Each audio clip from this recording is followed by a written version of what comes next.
Okay, I'm ready whenever you guys are. I'm ready. Are we talking Disney stuff outside of the park or just in general? You can throw general stuff in there, I guess. What kind of stuff do you even do that's not Disney? Like, are you actually one of us? Well, my best friend lives down there, so he's a local and just likes to go to his little spots. Even when I was there, I feel like I went to Publix and Barnes and Noble, and I went to the mall one time. Oh my gosh. I mean, I don't do very much outside of Disney when I'm down there, but a little bit. Yeah, my grandma would always call me and be like, "Are you enjoying like the area?" And I'm like, "No, I just go to Disney World." Really, what is Florida besides Disney World? And even Orlando isn't that nice of a city outside of No. Disney, in my opinion. Nobody can drive because it's a bunch of foreigners, a bunch of tourists, and a bunch of old people. It is the unholy trinity of bad driving. Oh, it really is. And bad roads too. Oh yeah. Like if you're not on a toll road, like you see where the money for the toll roads go straight back into the toll roads.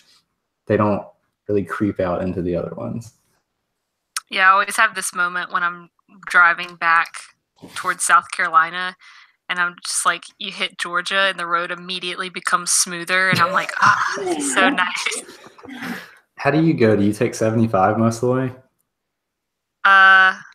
It's like I-4. 95? You do 95 down the coast? Yeah. Okay.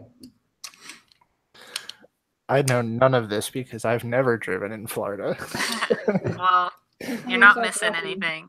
Yeah. So I've heard. All right. Are y'all ready? I'm ready. I'm ready. Whenever you guys are. Oh, wait. I have to open, like, what do I record this with? GarageBand, maybe? Yeah, I'm like, you're like, I think there's something I need to do. I mean, we record the call now, so even if you forgot, we would have been okay. And I have 2 things on my list so far for what I would do during a non-park day. That's okay. We'll just kind of wing this one and hope for the best.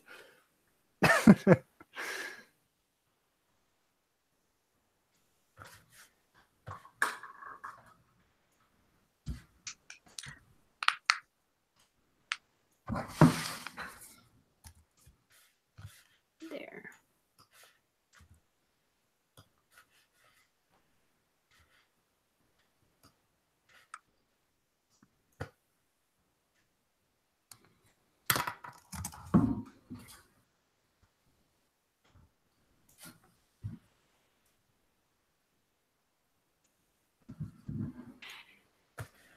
Okay. Let's see. I'm good. Okay. Let me push this record button and I will be good to go. All right, recording. Me too.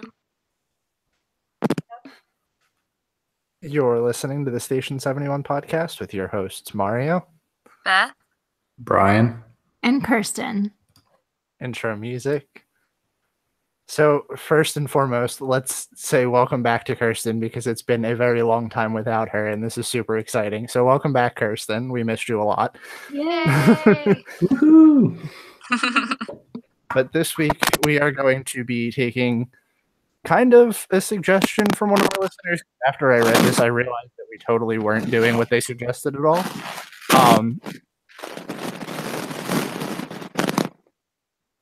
You okay?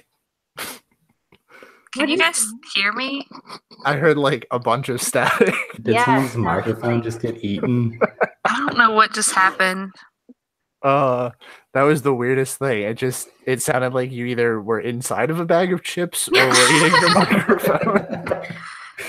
Okay, is it okay now? Yeah. Okay, yeah, I saw it on like the spikes on my Audacity and I was like, what is happening? Oh, that's odd. But yeah, I think I'm okay now. Sorry. Oh, no problem. So this week we are kind of taking suggestion from a listener. I realized after I read this that this is totally not what they were asking. But one of our listeners, Vanessa, asked if we could do an episode about a non-park day, showcasing all the other stuff you can do in Disney if you can only afford a one-day park ticket, and want a little bit more of a laid-back vacation. So we're kind of going to discuss some of the non-Disney park offerings and some stuff you can do if maybe you don't have a ticket to the parks. But first, as always, let's talk about the news. So there are two things that we really want to discuss this week. And first, let's start with the hottest news story, the Maleficent dragons. I'm doing so good with those puns lately. But the Maleficent dragon head float for Festival of Fantasy has caught fire in the last week. That was a huge thing on social media in the last couple days. How do you guys feel about this? Do you think that it's going to return? Do you think that they're going to do anything about it? I mean, it's gotta come back. That's like the highlight of the parade. Yeah, and they don't have a night parade, so I feel like they have to have, like, I mean, they can't, I don't know, like, they're ruining their nighttime entertainment options, so they have to have Festival of Fantasy. I feel like they will return with better protocols in place, because watching the video, it didn't feel like anybody was really prepared for that. I don't know. Maybe that's just me. I totally agree with that. And it looked really scary because like the fire was super close to where the actual driver sits. So I don't know. There's got to be something that they're going to do about this. Well, and I was thinking like it was super close to the trees, and like what if that tree had caught on fire and like people are standing right under it as like ash is falling down, and yeah. It's kind of traumatizing. I didn't even think of that. That's kind of scary. God. I was just gonna say, like, I'm surprised in a way that it hadn't happened sooner, because this parade's been going for 4 years with that float. But I'm also surprised that it happened at all, because I feel like Disney should have had that under control. Yeah. Yeah, that's kind of what I was thinking when this whole first thing happened. I was like, really, this is the first time? And then I thought about it and I was like, I'm surprised that this even happened. But I was also reading one theory, and I kind of wanted to tell you guys about this because I know you might enjoy it. But there was a theory going on online that they won't do the fire, but they'll do like a smoke thing. And maybe if they do it at night, they could add like green LEDs or something to make it look like it's breathing green fire. I don't know how I feel about that. I don't know if that's a viable replacement, but I also kind of feel like fire might not be in their options after this. Well, I would hope that they would still try to do the fire at least, and maybe just in a safer manner. I mean, I haven't seen what exactly caused this, but it is kind of, it's the big shebang at the end of the parade. It would be missing a lot without it. Yeah, definitely. Yeah, they need to, because I just feel like, and what did I just read about them removing or no more fun at Whispering Canyon Cafe, like, and then there was something else that they're taking out, and it just seems like, okay, why are you like removing all of these things over and over? Like, we need something fun. I think they need the fire for sure. Yeah, so let's actually take that perfect opportunity to segue into our next news story, which was about the antics at Whispering Canyon. This broke out earlier this week where they said that, well, a very vague tweet was released by Walt Disney World in response to someone saying that they're updating Whispering Canyon Cafe. The original tweet had said that there was a rumor going around that there wasn't going to be as much of a like fun atmosphere with all the antics that they do anymore. And Walt Disney World tweeted back and said that they were constantly updating the program or whatever, which caused everyone to freak out and think that meant that they were going to stop all of the crazy antics. Apparently, there was an update to this news story that they were just asked to turn the volume down, which is still, to me, says that they may end up eventually stopping those antics. How do you guys feel about this before I say anything? Terrible. I'm just gonna come back with a bang. I think it's like, if you go to a restaurant like that, you're supposed to have fun. I just feel like it's a few families who are like, I don't know, uptight, you know, and like actually need the vacation and like don't enjoy it or something, but don't eat there if you don't want that. It's the same thing as if they stop doing that kind of thing at 50s primetime. I would be so disappointed. Like, that's why you go. Yeah, I completely agree with Kirsten on this one. Because, I mean, I like it. I think it's a great restaurant, but it's not like it's a fine dining location that they are doing this at. You know, it's a family restaurant. I think it has very good food, but it's like a family restaurant with kind of a fun theme. And when you take that away, you know, you're not really left with much. Well, I've never eaten here. Could you guys do a rundown of what the antics involve exactly? Oh boy. So I guess we can kind of talk about this because Brian and I purposely left this vague on our resort show, I think it was. Or at one point that we had talked about it. But there were things that the wait staff did that was just over the top goofy and just tons of fun. The big one that everyone talks about is the ketchup. Mm-hmm. So if you're at a table, you ask a waiter for ketchup, they will yell, "We need ketchup." And everyone that is at the table that has all of the ketchup will run all of the ketchup bottles in the restaurant to your table. So it's stuff like that. Like one time we went there and my cousin ordered a soda. He drank it really quick. And the waiter was like, yeah, I see that you're really thirsty. You want a large soda? He was like, sure. And he came back with a huge mason jar and had it filled with soda. Yeah, like it's stuff like that. Yeah, it's just I was gonna tell that story too. Like, yeah, it's funny. I don't know, very similar to how they make you set your own table at 50s primetime. Right, and it's the stuff like that that make that restaurant worth it. Like their food is good, I will say that. In that same episode, Brian and I talked about the barbecue skillet thing that they have. That's like so good and so much food. But honestly, you go to this restaurant for the entertainment. Now, that said, to play devil's advocate on this whole topic, the placement of that restaurant is really weird. So I can see how someone sitting in the lounge might be like a little turned off by the noise. But at the same time, I feel like you should know what you're getting into with that being so close. Yeah. It is kind of in the lobby, I guess, and but I don't know. I've sat in that lobby many times and never been disturbed because when I was on my college program, one of my friends was like a host there, and I would go there anyway because I just like the resort, and I never noticed it being overly loud, you know, in the lobby area. Well, and the funny thing to an earlier point that you had made about how you know that this is where you're going, and if you don't want that kind of experience, don't go there. They have a program where you can say, hey, I don't want the antics at my table, or I don't want to be involved in that. And you get a card that basically tells your waiter, like, don't mess with this table. So it's not like they didn't have programs in place. It just feels like there's something more, you know? Why would you bother if you went there, like, and didn't want that experience? I guess it says official wet blanket on it, I think.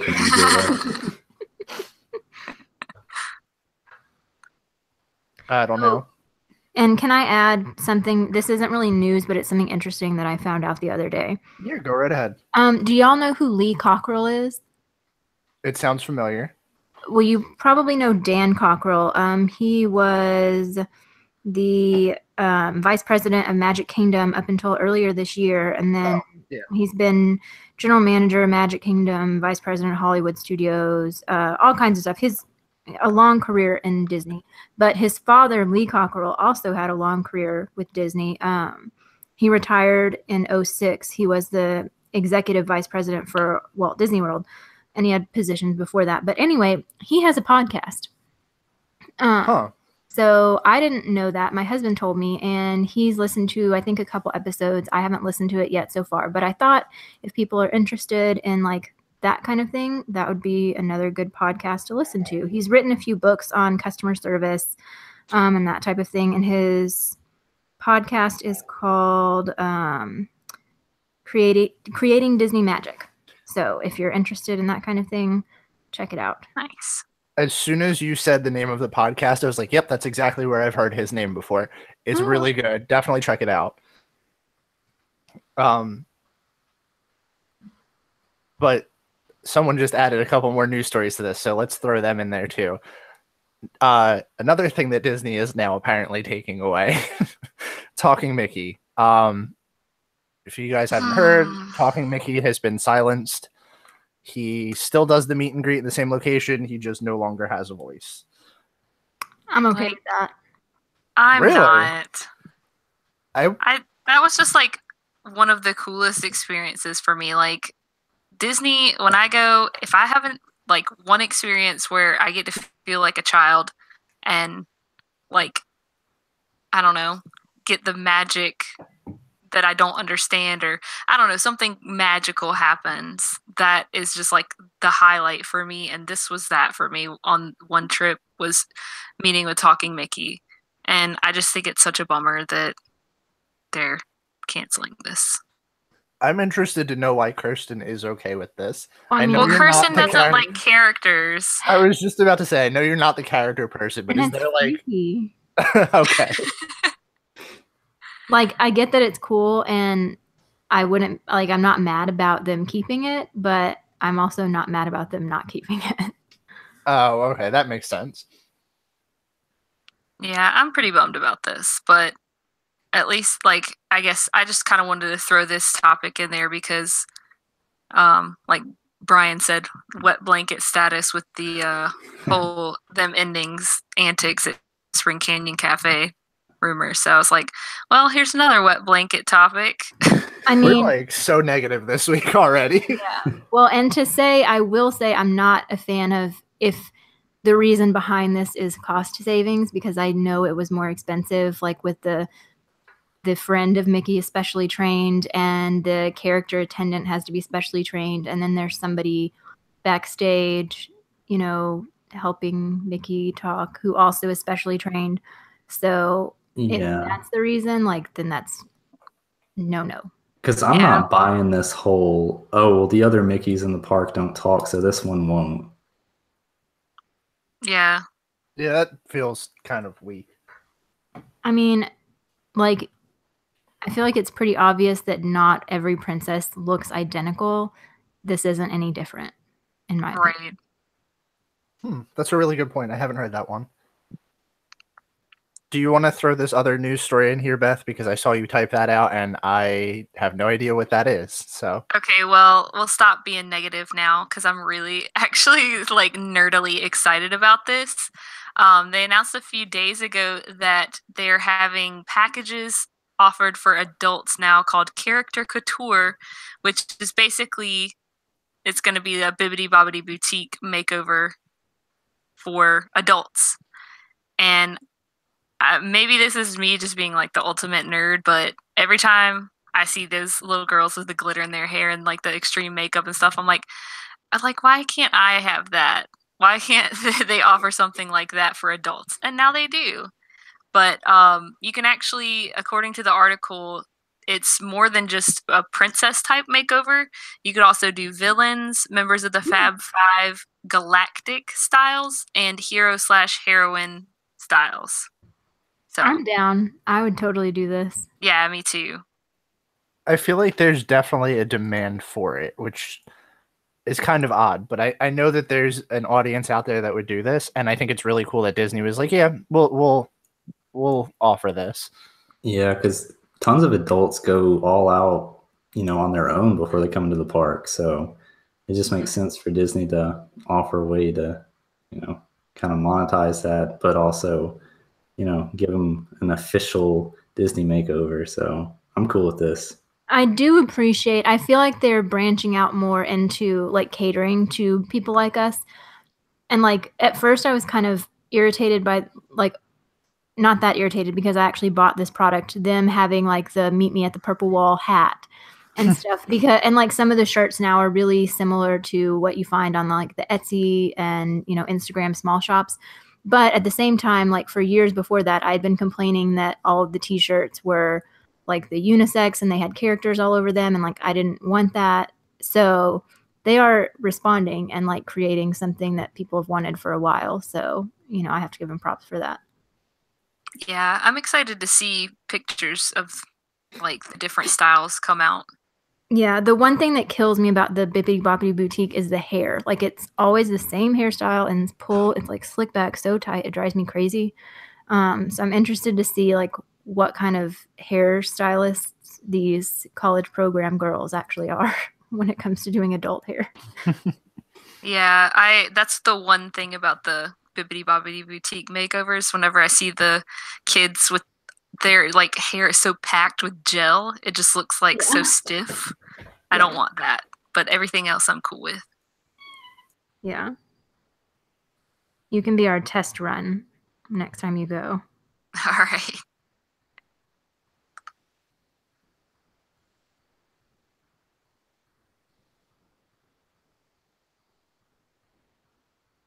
I think Mario's gone. He's gonna. Okay, I was like, did I disconnect it? I always hate to talk when he I muted, don't hear and anybody.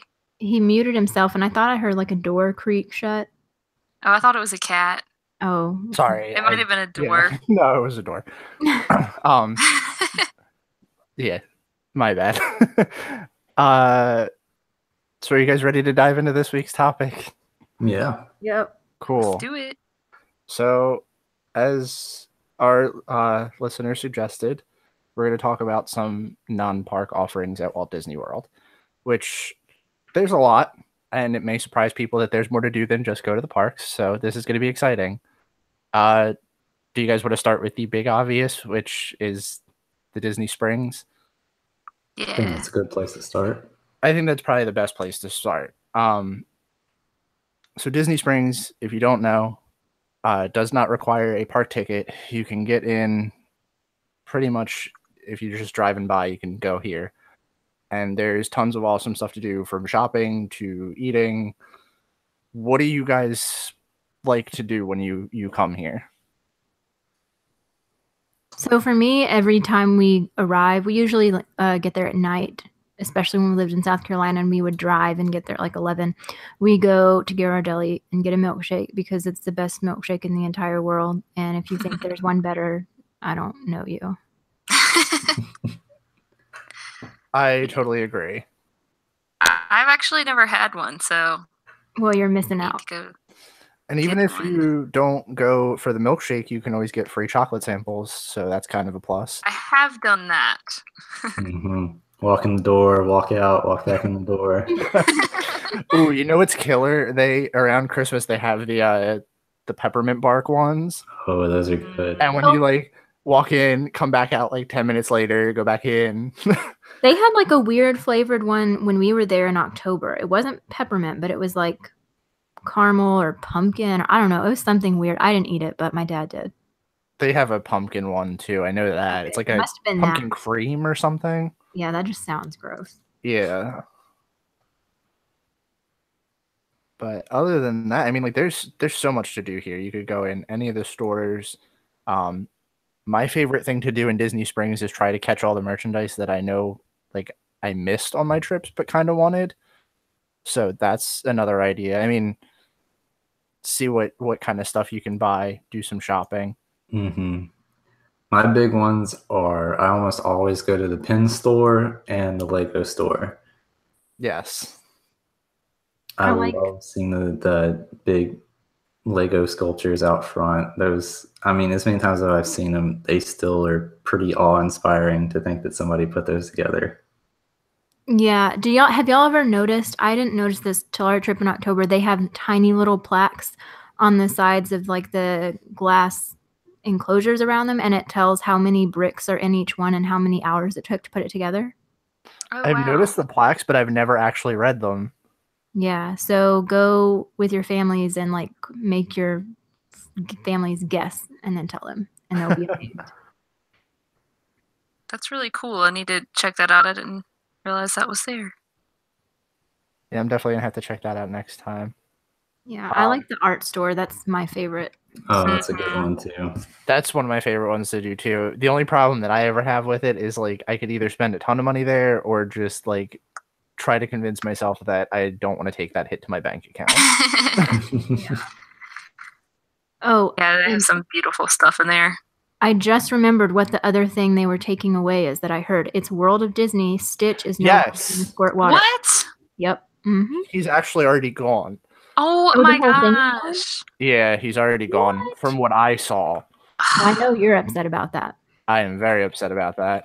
That's so rude. Why? That's a Probably thing that somebody like got squirted with water who didn't want to and like complained. I don't know. Yeah, I support this decision.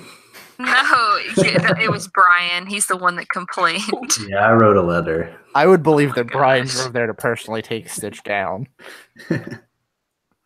Man, that was like between that and the camel in Adventureland. One of my favorite pastimes is watching unsuspecting people get hit. Well, the funny thing about that is like it looks so weird without it. Like that Stitch was, I don't know. It drew you into that store. Now it's just like a plain flat building. But I guess it doesn't really go with how Disney Springs looks now. Because, and I hate that I'm going to say this, but Disney Springs to me looks like an outdoor shopping mall. Yeah.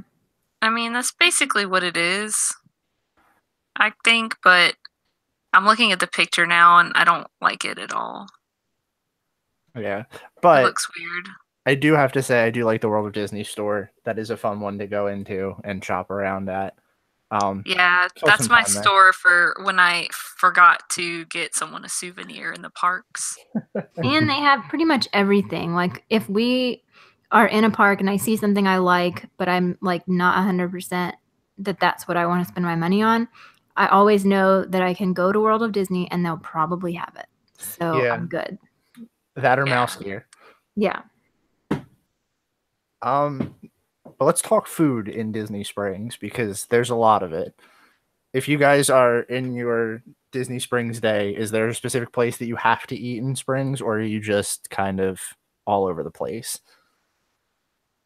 I kind of try to go to places that I haven't been because there's so many options. But I think the place that I hang out most is Jock Lindsay's, just because That's it's cool. like a nice little bar and it has like small plates and stuff. Yeah, I wish that they had had more stuff like that when I was working there because we really only had Earl of Sandwich and like Paradiso 37. I love Morimoto. It's really not my style of food. I like some Asian food, but not all of it.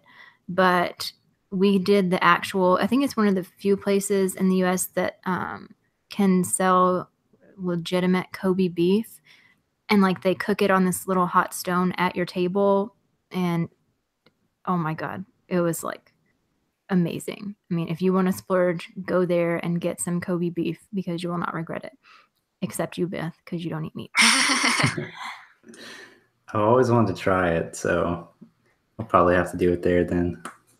Well, that's like a good anniversary dinner or something y'all should do because it was amazing. Nice. I have to say, I don't really eat much in the Springs. Like, I feel like when we're here, it's usually that like quick stop before we're going somewhere, or like the last day we're in Disney, and it's like you want to get a quick eat in before the plane or whatever. I need to spend more time here. One place that I did go last time that I had never been before that was really good was Bongo's. Have you guys been there? Nope. Mm-mm. So it's the Cuban cafe, and while it is very good, it is also very expensive. Like I can't remember exactly how much it was. I was with my parents, so I didn't actually have to pay for anything. But we got like I can't even remember what the drink is called now, but it's like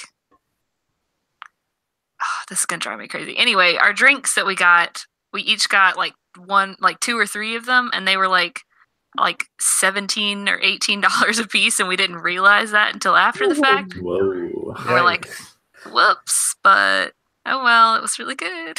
But yeah, the food was really good too, and it was like interesting like flavors that I don't think would really get elsewhere in Disney Springs especially, but it was really good. I would recommend it if you have some money to throw.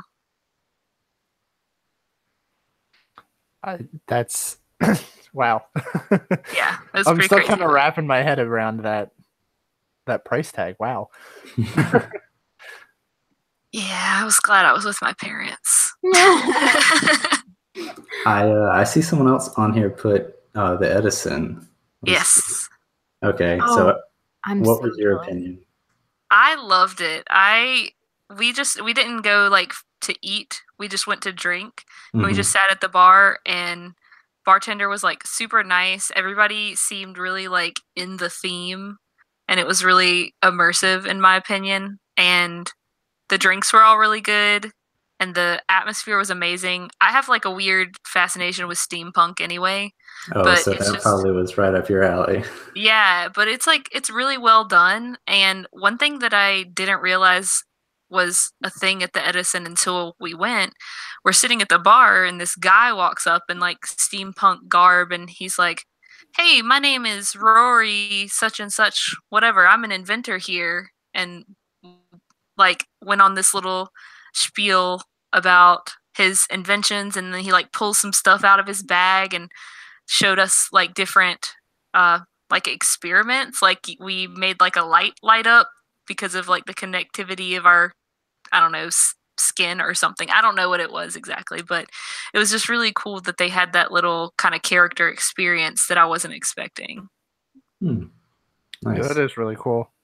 But yeah, it's really a neat place. I would definitely check it out. And when we went, it was like, I don't know, middle of the day, and it was very not like it was not very busy at all. So easy to just walk in. And I have a friend that lives down there, and I think at night after like 9 or 10, it's 21 up, but they have different types of entertainment, like people that do like the silk ropes, like air, like Oh, aerial acrobatic silk. type of thing. Yeah, stuff like that. And they have like they've had like jazz bands or like, I don't know, tap dancers. Like it varies depending on the night. So it's like a cool little night spot too.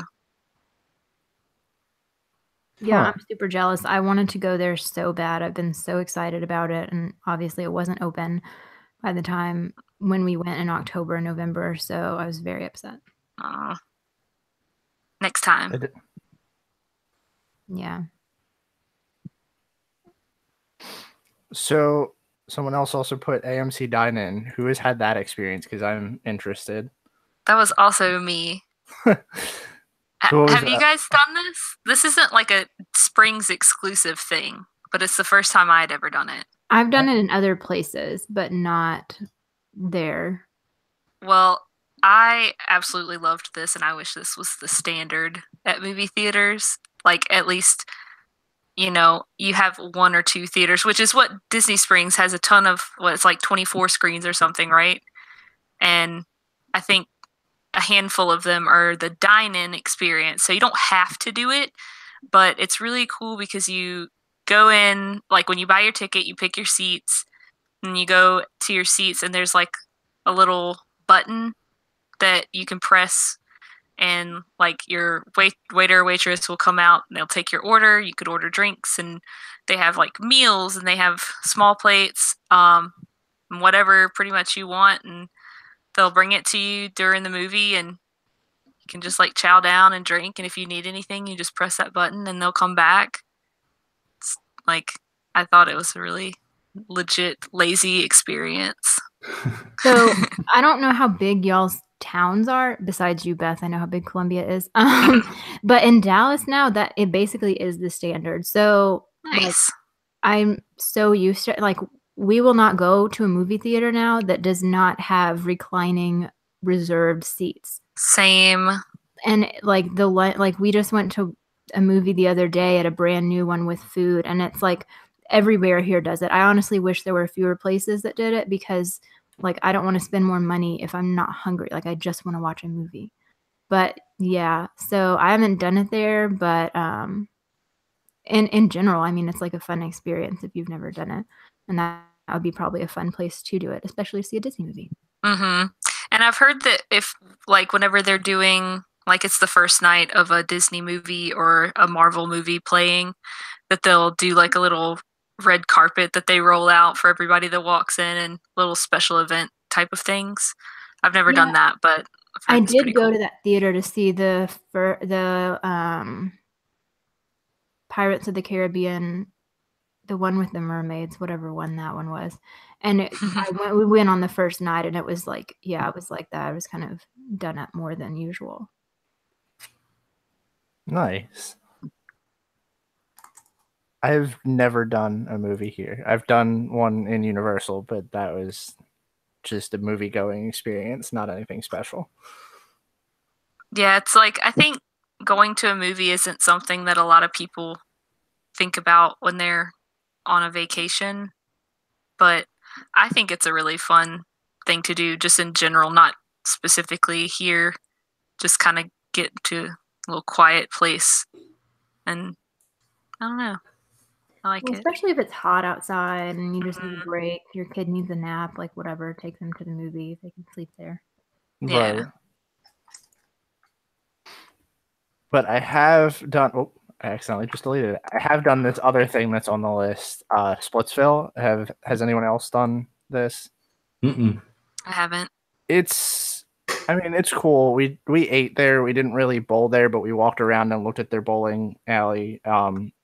Their food is pretty okay. The pizza's really good, but it's definitely something to do if you don't have a park ticket. But it's nothing special. It's just bowling, basically.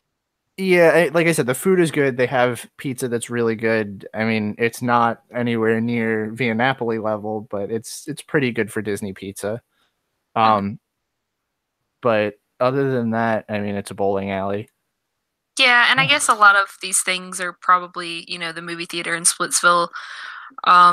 Probably most of their crowd is going to be cast members or, college program kids and locals. Or like the thing that we used to do with Downtown Disney a lot was we would go there, like I said, on our last day or the first day of our trip if we didn't have park tickets. Like if we flew in late, it would be a Disney Springs day. Mm-hmm. And I think that's kind of the audience that they're really tailored towards is the people that don't have the ticket. But yeah, and work conferences because they do have quite a few, especially like at Coronado Springs and all that. So I know it's very common for people to go there, and that's something to entertain those people. So next one that we had on this list, are we done with Disney Springs? Do we want to move on to the next category? Yep. Okay. Yeah. So the next thing that we had was resort hopping, which I think is probably the best use of your time if you're not going to be in any of the parks. Obviously, you can go to any resort. You can visit any resort for free. You don't have to be staying there to visit them. There are some amenities like the pools and stuff that you do have to be staying on property for some of the hotels for. But other than that, they also have a lot to offer. So where do you guys want to start with resort hopping? Because I know we all have differing opinions on this one. I have a lot of strong opinions. I spent a lot of my spare time doing this when I lived there. I especially have strong opinions on each resort's like quick service. Well, like the deluxe resort quick services. I definitely prefer some to others, and like there's some that I refuse to eat at, and So which ones do you prefer? I want to know that. I love Contempo Cafe, but I also think I'm partially biased because I love the Contemporary so much. But when we had my roommate and I, we would sometimes when we both had time off at the same time, we would take a deck of cards, go to a resort, and get lunch and just like sit there and play cards. And it was just so nice and relaxing. So I love Contempo Cafe. I hate that the boardwalk doesn't have a quick service. It's very odd to me. Like I know they have the restaurants around there, but it still feels weird and like they're lacking something that they don't have an actual quick service in the resort. And I don't like Grand Floridian Cafe. Animal Kingdom Lodge, I like. It's definitely, I think they have the most unusual stuff, or they did. I'm sure they've changed the menu since then. And I never really spent a lot of time at Polly's quick service, but I've heard good things about it. Interesting. So if you're resort hopping, if you're just going to any Disney resort, where's your place to start at?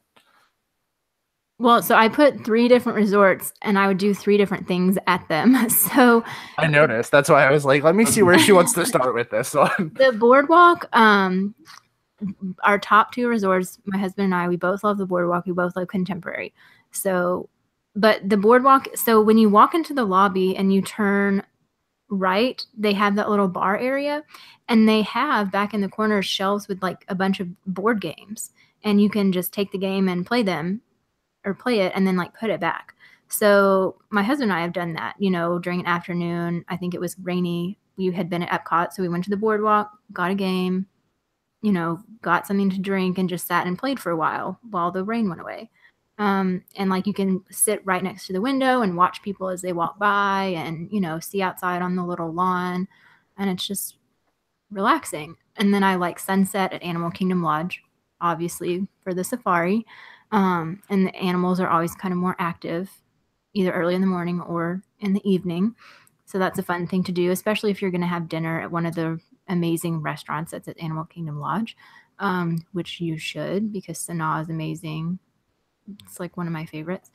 And then finally, hammocks at the Polynesian on the beach. I definitely love those. When I worked there, I worked at the Transportation and Ticket Center, and I would get off around between like noon and 3 most of the time. And so I would just like go change clothes, get out of my horrible polyester uniform, and like get in a hammock and hang out. And when they do the day, like the stage shows, you can see the fireworks and hear them and, just see people walking around, and it's just like so relaxing. That's my whole point of like a resort hopping, no park day, is relaxing. And that's definitely like one of the most relaxing things there is just taking a nap in a hammock on a beach, but you're at Disney World. And I think a lot of people forget that you can do that, which like, to me, I feel like resort hopping is one of the best like free things that you could possibly do in Disney. Yeah, I mean, they're so well themed. Like, there's so much to see. And depending on what time of year, like Easter eggs at the Grand Floridian and like the gingerbread house at the Grand Floridian. And when we were there in October, they had this pumpkin carving contest set up at the boardwalk, like with all these amazing carved pumpkins. I mean, there's just always something to see. It's definitely not just like going to a hotel. Yeah, and I added this point later on down the list, but like if you go during Christmas, like there's a bunch of different offerings. I know we've talked about like the gingerbread houses in the Contemporary and stuff like that before. Like there is always something to see. Yeah. I also think we've mentioned on here before, not just with Christmas, but with Halloween and maybe even Christmas, the Fort Wilderness campgrounds. I know that's Brian's resort. Oh yeah. So I don't know if you want to touch on that one, but yeah, one of the best things to do, in my opinion, at Christmas time is to just go around Fort Wilderness and see all the lights that the people staying there put up. It's really cool. It's really like a Disney community type of thing. And because some people really go all out with it. So it's very cool to see. That's awesome. And there's like a kind of like a cult following for that too. Like it's not just little tiny lights, it's like full on light shows. Oh yeah. Like, and that's like awesome. The big inflatables that people put up. I mean, it's seriously insane to see. It's hard to describe because I mean, most people would think that people would bring all that stuff with them when they're coming and then set it up, but they do. And it's really cool to see. And, if you go around and walk it, and at the campgrounds, a lot of people are just sitting out around their campers or their tents and stuff at night, and they love to talk about their setup and everything. And like if there's special meaning behind it or how long they've been staying. It's just a really great way to go and interact with other people that are obviously very into Disney too. Yeah, that's really cool. That's something that I've been meaning to check out, but haven't been to Disney around Christmas time in several years. It's well worth a trip. I would also say on a much smaller scale that I really enjoy not necessarily doing this as an activity, but if you're staying at a resort, just making a point to check out people's windows, because they do, like a smaller kind of idea similar to that. People decorate their windows, and it's cool to see displays.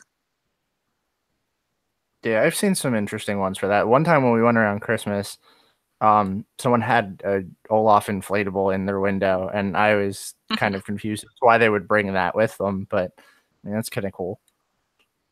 Yeah, I decorated my window when we stayed at Port Orleans, and while I'm glad that I did it, it was really annoying to pack specific stuff like that had no other purpose, but it was worth it and cute because I had a cast member knock on our door, and I opened it and I was thinking like, oh gosh, she's going to make me take it because I had stuff on the outside too, and I read that you're not supposed to put stuff on the outside, but I did it anyway.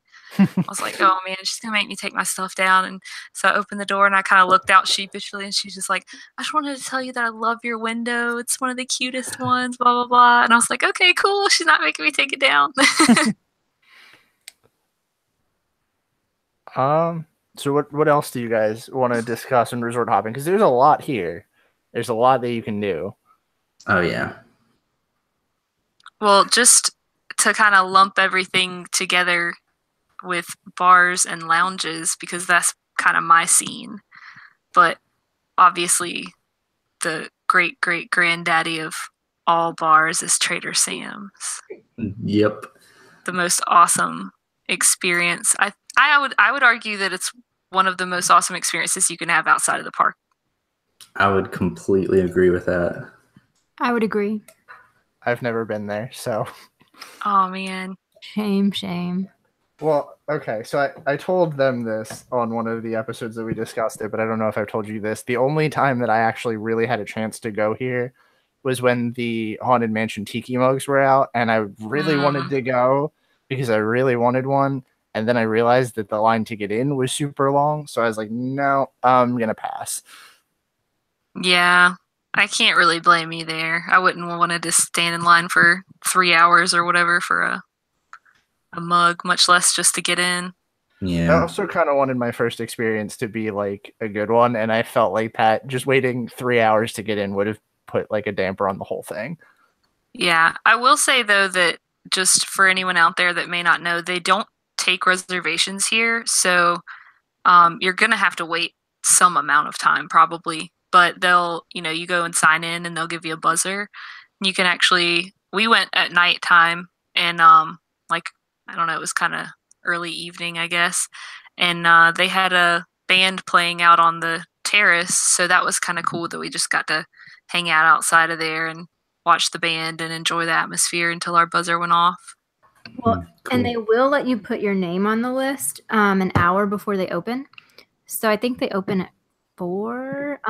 So when That sounds right. We went to my one of my good friends' Disney weddings in November. They were having their like rehearsal dinner at Kona Cafe, and so we got there early and put our name on the list at 3, and we're waiting and went in at 4, and all had like drink and hung out beforehand. So if you're like want to chill for your afternoon, what we usually do is put our name on the list, get our buzzer, and then you can go get a Dole Whip while you wait. And then when it's 4, you can go in. Yeah. Nice. That's the way to do it. So I will kind of steer this off of the Trader Sam's for a minute, but speaking of lounges and bars, resort entertainment. Some of the resorts have entertainment that you can kind of go to and see different things. My favorite, for example, is Yeehaw Bob at Port Orleans. Nice little piano kind of comedy show to go check out, and it's free. So Similarly, I've heard really good things about Jelly Rolls, but I've never actually been. I've heard good things about Jelly Rolls, but I've never been there either. Because it's a piano bar, right? Yes, and they serve like free popcorn or something. I've never been. My parents went when we were there in October, and they had a blast. I think the guy was playing, a bunch of old music and, well, okay, old, like 80s music, whatever, Elton John, that kind of thing. So they really enjoyed it. So it's like that's probably a good thing too for people who are there like with their parents or, older people, like they would enjoy that as well. Cool. What else haven't we talked about on here?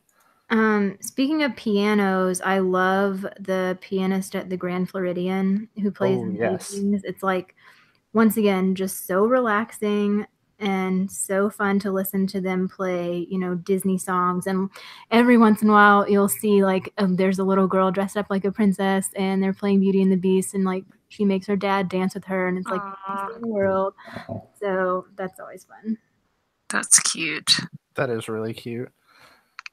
I always feel out of place when I go into the Grand, but it is really fun to watch them, like, play piano and stuff like that. I love that the resorts have that kind of entertainment. It just makes resort hopping so much better. Mm-hmm. So the other thing that we had on here that I think is kind of neat are the bike rentals and carriage rides. Have you guys done any of them?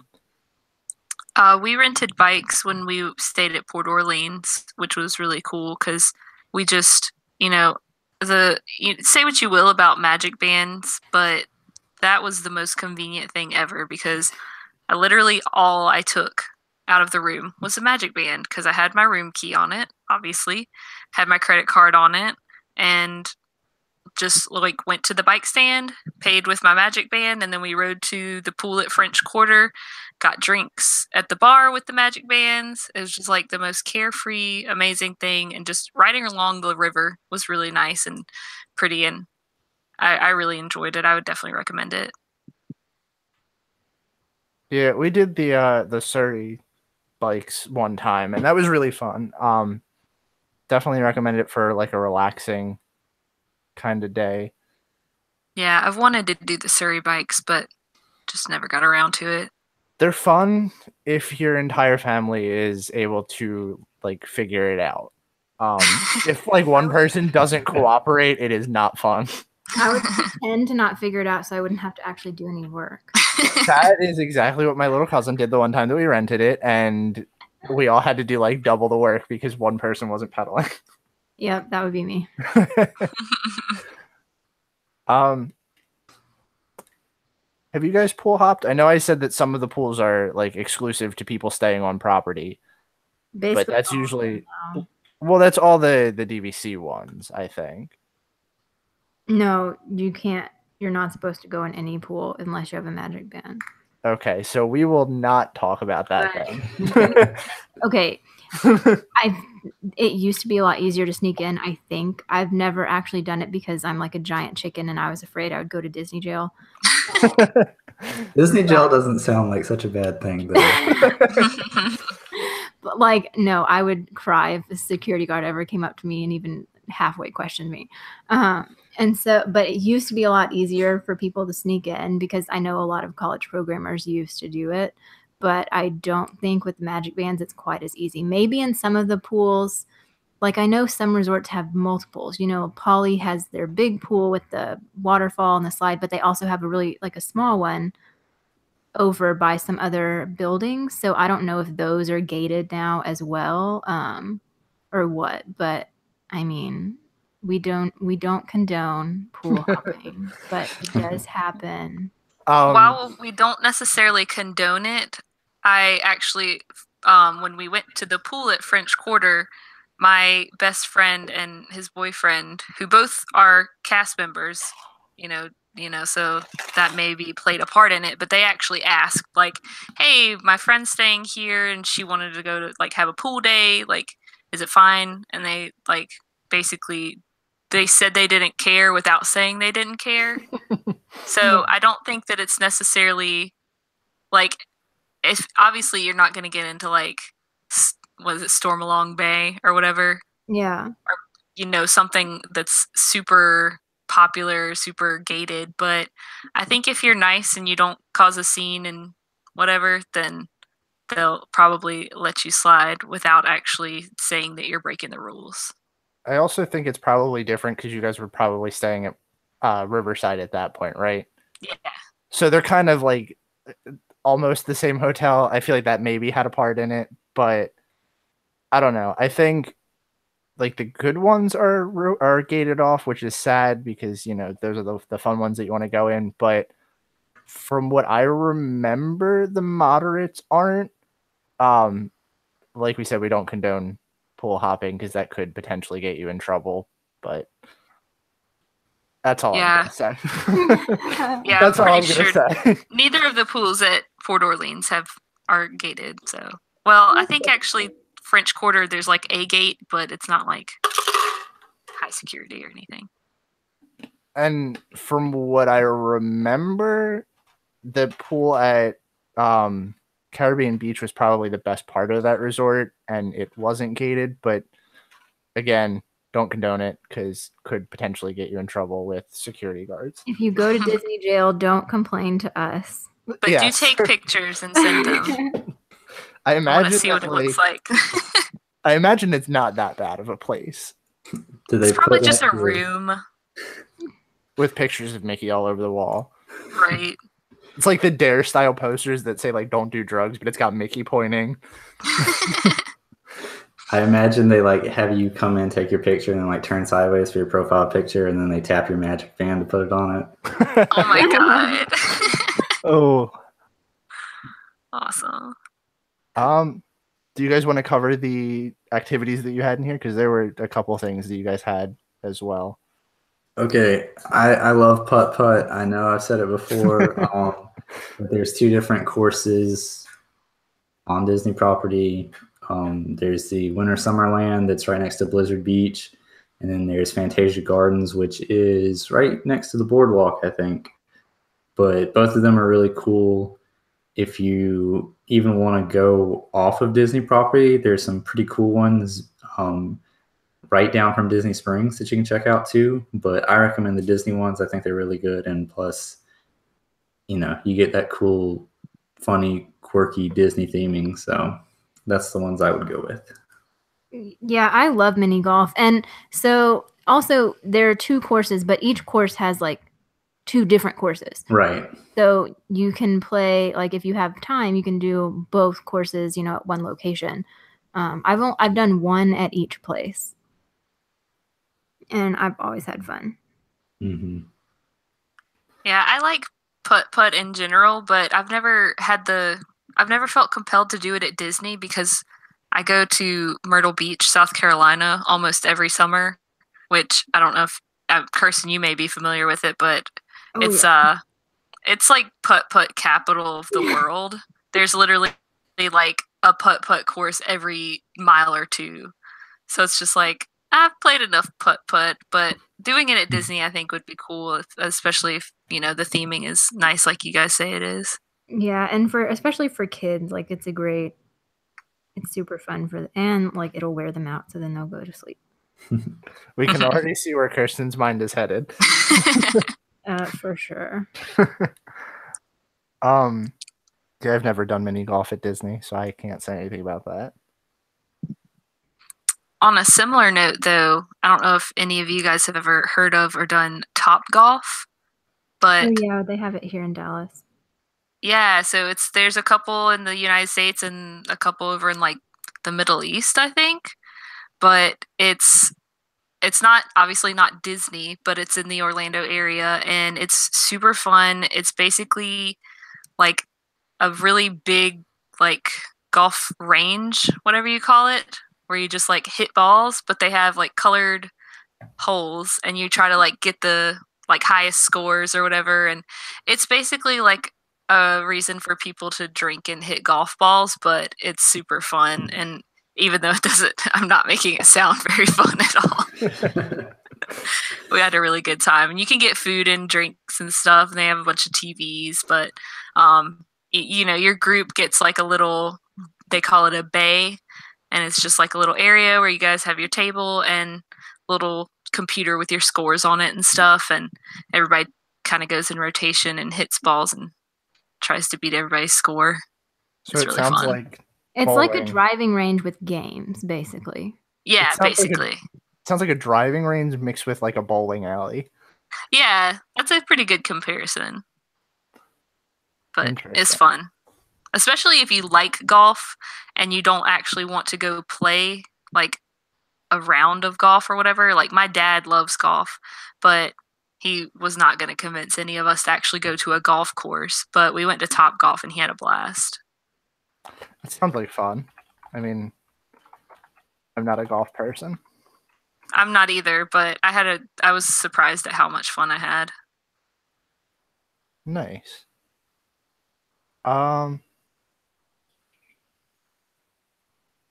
So Brian, you had on here activities around the hotel. Do you want to cover that one? I know it was kind of with our resort hopping, but I like this one, so we should definitely talk about this. Yeah, sure. A lot of the resorts will do outdoor movies at night, and a lot of them do it around the pool, which is pretty cool. So you can go either grab a lounge chair and just kind of like kick back and watch the movie, or you can even get in the pool and watch it. They're a lot of fun. Obviously, they normally play Disney movies, but that's something to check out. And then just some of the other stuff. A lot of the higher end resorts have a spa that you can go, or you can obviously resort hop to one of the ones that has a spa and check that out. I've never done that, but I've heard good experiences from people that have. And other than that, I know I keep kind of jumping back to it, but at Fort Wilderness, there's so many cool little activities that you can do. They have the Chip and Dale like sing along marshmallow roast thing where they play a lot of the old Disney shorts, and I love like classic Disney shorts. So we would always do that when I was a kid. And on top of that, there's tons of other stuff to do around there. But sticking to kind of other resorts, we've touched on a lot of stuff like at Port Orleans, like the bike rides and that kind of stuff. But just when you get to whatever resort you're staying at, just go up to the concierge and, kind of ask them what kind of stuff they have going on. And, they'll fill you out. A lot of times they have little activity guides that you can pick up and kind of plan out for however long you're staying a night that you might like to stick around the resort and do some things. This is actually one of the main reasons that I always suggest to people on like their first trip not to do like a mobile check-in or anything, because you can get all that information from the concierge desk.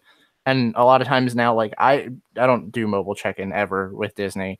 But usually, like even when we're checking in at Port Orleans, they'll always give us a rundown of what kind of activities they have. So it's nice to just kind of get that idea from your resort when you first check in. So just a fun little tip. Yeah. Yeah. And they like telling you, like they want you to have fun. So, Right. and a lot of people don't know about all that stuff. So if they can tell somebody and like get more people there, like yay. I will say I've been to the spa. So there's a spa at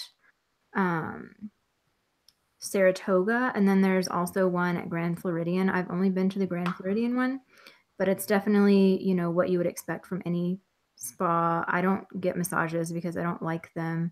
But I got a facial, my mom got a massage, and we both had a really good time, great masseuse, all that. So if a spa is like a normal thing that you do, you would definitely enjoy the spa there.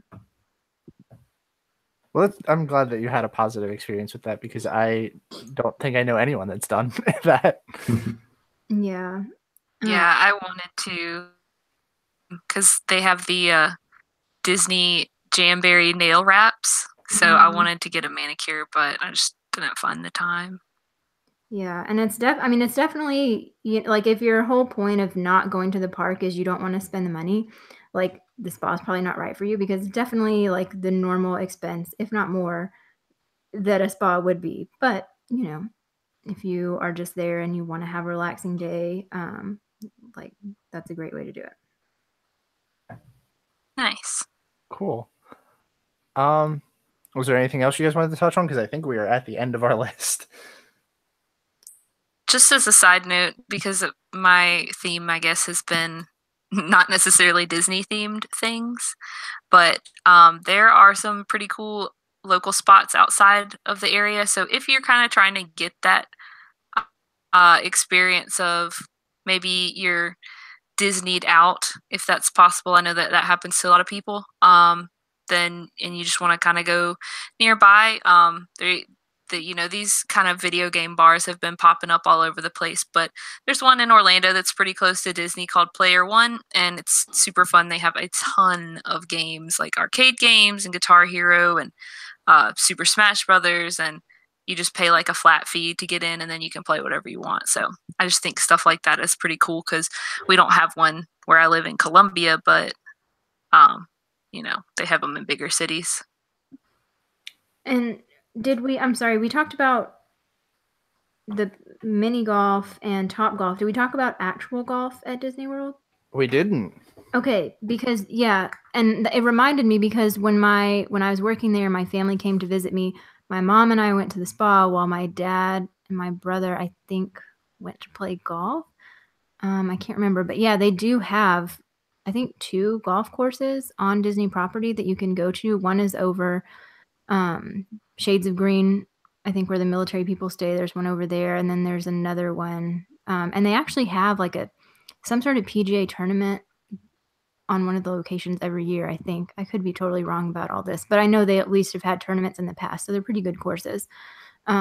So that's always an option for people who do like golf. And if you don't like golf, you can also go fishing. That just reminded me as well. You can have like an actual fisherman person take you out to fish. I think they leave from the Contemporary. I think you have to throw everything back, but that's an option.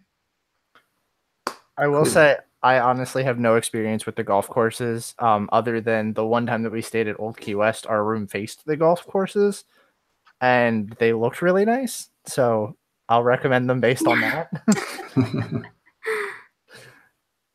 But you could also, quick side note, if you really wanted to get off of Disney property, I know we kind of touched on this in one of our other episodes, but you could probably get an Uber or some sort of transportation to City Walk, and you don't need a ticket to get into City Walk. I would probably say check that out because I do enjoy City Walk myself. Yeah, I like City Walk too. I think it's a more adult based Disney Springs. It's but I think it's really cool. They have some cool stores. They have some good restaurants. Side note, though, if you didn't listen to the episode where we talked about it, while you don't have to have a ticket to get in, you do have to go through security. Keep that in mind. So don't take your concealed weapon. Right. like my Southern dad who had a pocket knife.